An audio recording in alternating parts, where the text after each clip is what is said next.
BMW E65 with a stalling issue when coming to a stop, and I was checking the crankcase ventilation valves, which are under this cap, and I accidentally put my finger on the throttle boot and found that the throttle boot has a separation.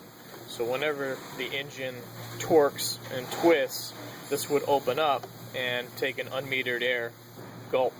Because here's our mass airflow sensor, and this air leak would be behind the mass airflow sensor, which would be the result of my stalling and even my transmission shifting problems that this customer is experiencing.